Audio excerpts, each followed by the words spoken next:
So what I'd like to tell you about today is in the context of fluid-fluid phase separation in a soft porous medium.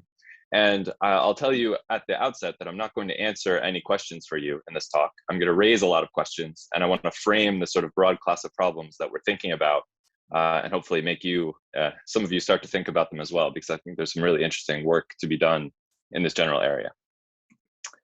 So the first thing that I want to tell you very briefly is the sort of work that we do in my laboratory. So as Matthew said, it's the poromechanics laboratory, and these are just two examples of experiments that we did in the lab. And the reason that I'm showing them is because they highlight what I think is one of the most important features of the sorts of problems that we're interested in, which is that these are two flows through a quasi 2D circular porous medium. So it's a radially outward fluid flow, and they're both systems where what you see, sorry, this video doesn't like to keep playing for some reason. What you see would be very simple if not for the interaction between the flow and the structure. So on the left, this is just a single fluid flowing through a packing of beads. So it would just be sort of a circular fluid front propagating outward, except that the beads are very squishy.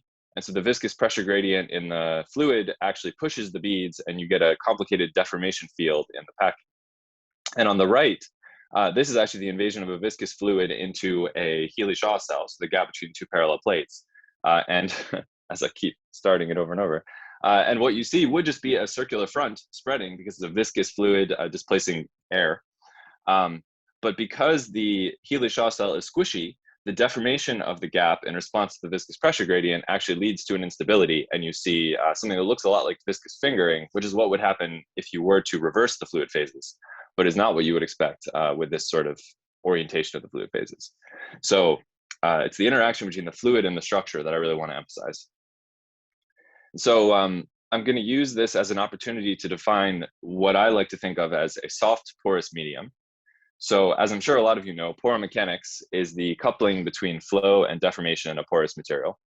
And this can come in two directions. So deformation can drive fluid flow, and fluid flow can drive deformation.